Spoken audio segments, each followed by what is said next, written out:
네, 안녕하세요. 저는 데이터 앤 비즈니스 이노베이션 연구실 소속 데이터 사이언스학과 이세롬입니다. 제가 리뷰할 페이퍼는 머신러닝 방법론을 사용하여 스타트업 성공을 예측하는 연구에 관한 페이퍼이며 신생 기업들의 성공 요인을 식별을 하고 이를 예측하고자 하는 연구입니다. 본 페이퍼는 사실 내용상 엄청 새롭거나 대단한 파인딩을 하는 페이퍼는 아니나 스타트업 관련 연구에서 빈번히 이루어지고 있는 연구 중에 한 갈래이며 최근까지도 꾸준히 논의되고 있는 예측 연구의 대표적 예시라고 보시면 될 것 같습니다.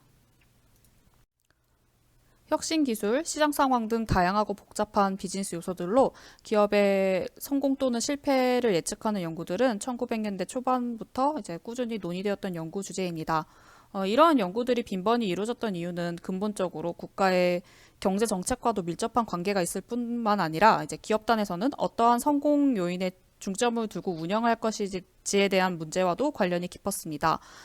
근래에 있어서는 이제 기업의 규모가 작고 일반적으로 혁신적인 아이디어로 승부를 하는 신생 벤처 기업의 비중과 그 영향도가 커짐에 따라서 스타트업 관련 연구들이 새로운 연구 주제로 논의되고 있습니다. 하지만 신생 기업들은 이제 불안정하고 경쟁이 치열한 시장 내에서 이제 제품 전략이나 뭐 직원 구성 아니면 판매 전략 등 그런 요소들을 최적화하는 데 필요한 안정적인 수익원이나 자본력이 부족하기 때문에 다양한 비즈니스 요소의 변화에 굉장히 민감하고 취약하다는 특징을 가지고 있습니다.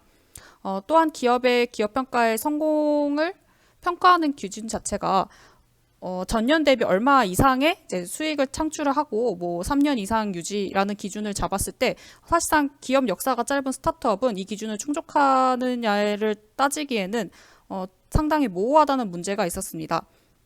이제 스타트업이 성공 실패를 예측하는 그런 연구들은 비단 기업단의 문제가 아니라 해당 기업을 투자를 하는 자금 조달 기관이나 아니면 개인 투자자들에게도 제법 중요하게 여겨지지만 여전히 해결하기 어려운 문제로 남아 있었습니다. 그렇게 본 페이퍼에서는 역사가 짧은 신생 벤처 기업이 이제 기업의 성숙도와는 관계없이 성공의 능력에 지속적으로 영향을 미치는 중요 요소가 무엇인지 식별하고 해당 중요 요인으로 성공 실패를 예측하는 것을 목표로 합니다. 특히 본 페이퍼에서는 이제 성숙함에 따라서 그러니까 기업의 성숙함에 따라서 일부 요인들이 중요성이 변경될 수 있는 요인이 아닌 일반적으로 계속 유지가 되는 일정하게 유지되는 요인에 집중하였습니다. 네, 기업의 성공 예측 연구는 사실 엄청나게 새롭고 참신한 연구는 아닙니다. 기존에는 스타트업 생존 예측, 뭐 내지는 유니콘 기업 탐지 등으로 도메인이 확장된 것이며, 기업의 성공에 영향을 줄 수 있는 비즈니스 요인을 논의하는 연구도 그 수가 굉장히 많았습니다.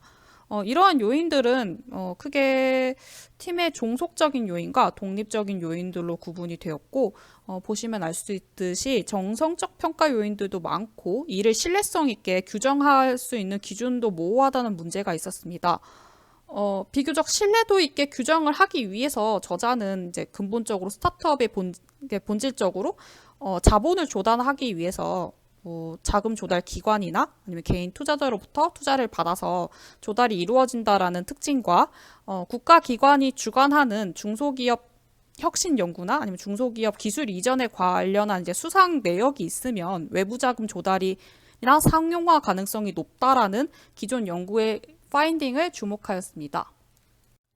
이런 국가기관 수상 내역을 기준점으로 내세운 것에 대해서 이제 당위성을 다른 연구에서도 발견을 할 수 있습니다.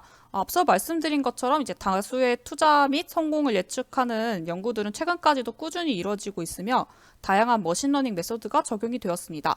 다양한 연구자들이 설립일이나 뭐 펀딩 시드, 기업 속성 이런 여러 요인들을 고려했고 그중 한 연구에서 이제 수상 내역 데이터를 모델링하는 데 사용한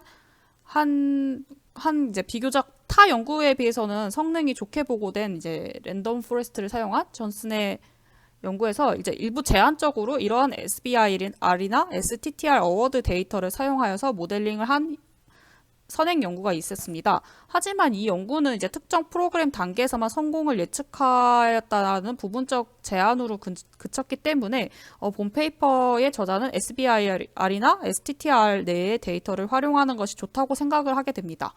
본 페이퍼에서 한 걸음 더 나가서 대부분의 연구는 이제 성공 예측을 위해서 이제 요인들을 독립적으로 조사를 하고 이제 요인 간의 조합을 고려한 연구 수가 적었고 이제 기존의 연구가 이제 어려운 점이 데이터의 희소성임을 지적을 하면서 이제 세부 정보가 포함된 비교적 대규모의 퍼블릭 데이터를 사용하는 것을 본 연구의 장점으로 내세웠습니다.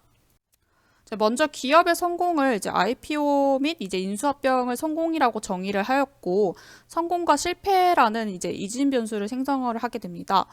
소스 데이터는 크게 세 가지고 미국 R&D 시드 펀드 데이터와 이제 기업 프로필 데이터, SBIR, STTR 데이터에서 사용 가능한 이제 웹사이트 링크 데이터입니다.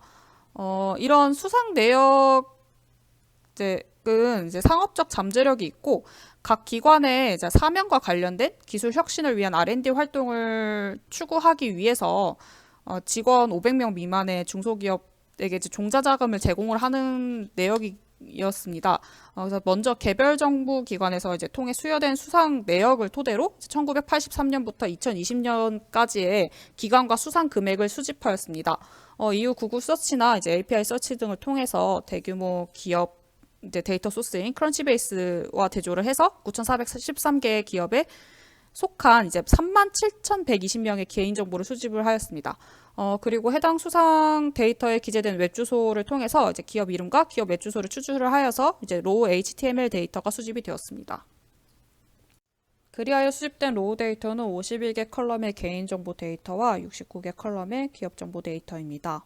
데이터 타입은 크게 문자형, 연속형, 명목형 변수들이었고 텍스트들은 덕투백을 통해서 변환이 되었으며 연속형, 명목형 변수들은 원하드 디코딩을 통해서 이제 처리가 되었습니다. 이후 기업 및 개인에 대한 정보들은 평균 및 합계를 통해서 병합이 되었고 여기서 이제 몇 가지 기준점을 가지고 데이터 전처리가 이루어졌습니다. 그중 이제 시간의 흐름에 따라서 성숙도에 관한 요인 외에 이제 시간의 흐름에 따라 변하지 않는 속성에 집중을 하고자 하는 연구 과정 및 이제 연구 설계 의도에 맞게 생존 기간과는 이제 상관계수가 높은 피처들은 제거되었고 2년 이하의 기업들은 고려되지 않았습니다. 또한 이제 성공 실패 결과에 해당하는 이제 분류 컬럼 레이블에 미싱이 생긴 기업들은 제거가 되어서 총 48개의 피처들이 고려가 되었습니다. 기업은 기본적으로 생존이 지속되는 운영 기간이 길수록 이제 당연히 IPO나 M&A가 이제 될 확률이 높기 때문에 기업 연령과는 독립적인 변수들로만 모델이 구축이 되었습니다. 쉽게 생각하면은 1년 된 기업보다는 10년 이상 유지한 기업이 이제 인수합병이 될 확률이 높을 거란 생각에 의해서 이제 그런 시간과는 무관하고 독립적인 변수들만 고려하겠다는 이제 연구자의 의도였습니다. 그래서 이제 모델링의 공정성을 보장하기 위해서 추가적으로 이제 회사의 연령대에 이제 잠재적인 편향을 제거하기 위해서 몇 가지 조치가 취해졌는데 연도에 따라서 그룹화가 진행이 되었고 이제 모든 연속형 변수 피처들은 그룹 내 Z스코어로 변환이 되었습니다. 또한 이제 미싱 밸류를 완벽하게 제거를 하지는 않고 이제 사용을 하기 때문에 미싱 밸류를 설명하기 위해서 스파스 데이터에도 성능이 좋은 XGBoost 클래시파이어가 사용이 되었습니다. 사용된 XGBoost 클래시파이어의 하이퍼 파라미터는 뭐 부스팅 라운드나 아니면 레귤라이제이션이나 뭐 맥시멈 트리 뎁스나 아니면 디시전 트리 모델, 러닝 레이트 등이 설정이 되었습니다. 그래서 설계된 분류 모델의 성능은 이제 AUC가 0.91로 보고가 되었고 나머지 어큐러시나 프레시전 아니면 다른 매트릭 자체도 이제 0.84나 85 정도의 성능을 나타냈습니다. 추가적으로 이제 확률 예측 정확도를 측정하는 프로퍼 스코어 룰인 이제 브라이어 스코어가 계산이 되었고 해당 스코어는 프레딕티브 디스트리뷰션과 트루 디스트리뷰션의 확률의 스퀘어드 에러 값으로 계산이 되기 때문에 당연히 에러이므로 0에 가까울수록 좋은 것으로 평가가 되고 본 모델은 이제 0.16 정도의 브라이어 스코어가 보고가 되었고 해당 페이퍼에서는 충분히 어셉터블하다는 평가를 내렸습니다. 그래서 이제 우측의 플랫 같은 경우에는 릴라이빌리티 다이어그램으로 엑스부스트 모델의 통계적 보정이 어느 정도 적절했는가를 평가하기 위해서 제시가 되었습니다.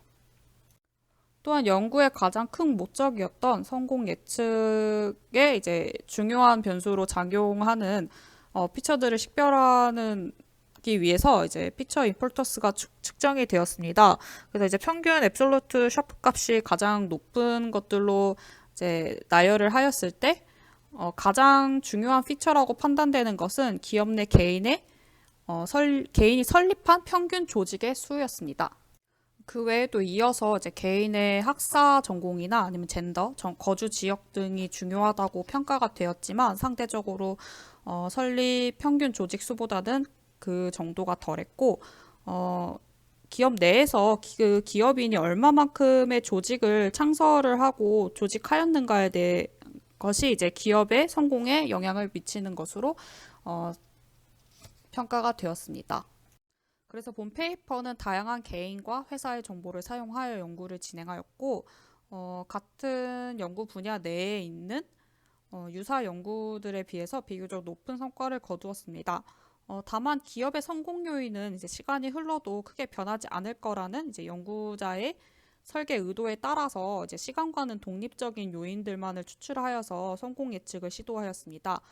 하지만 다수의 선행 연구들이 이제 특정 지역이나 아니면 특정 산업으로 한정지어서 진행된 연구들이 대부분이어서 이 연구와 완벽하게 부합하는 연구는 아니었기 때문에 이렇다 할 비교 대상이 베이스라인이 부재한 상태였고 사실상 이런 한계점은 스타트업 분야의 모든 연구에 해당된다고 봐도 무방한 편입니다.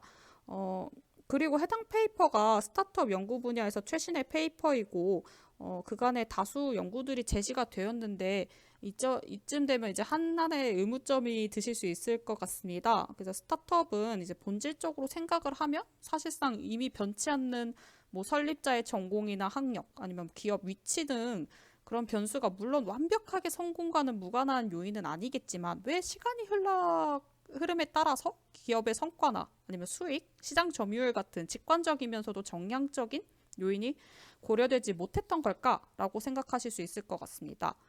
이러한 부분은 사실 대부분의 기업 연구에서 뭐 표면적으로 한계로 지적되고 있지는 않지만 적합한 데이터의 부재로 인해서 어쩔 수 없는 뭔가 해결해야 할 부분으로만 남아 있습니다. 그래서 본 페이퍼에서도 저자는 시간과는 독립적인 요소들만을 고려하여서 이제 모델링을 하였으나 추후 연구에서는 투자의 위험이나 아니면 수익을 수량화하는 데 있어서 결과적으로는 IPO나 M&A의 가치 평가나 아니면 그것을 달성하기까지의 시간 등을 고려해야 할 것이라고 제시하였습니다. 레퍼런스들은 다음과 같습니다. 이상으로 리뷰 마치겠습니다. 들어주셔서 감사합니다.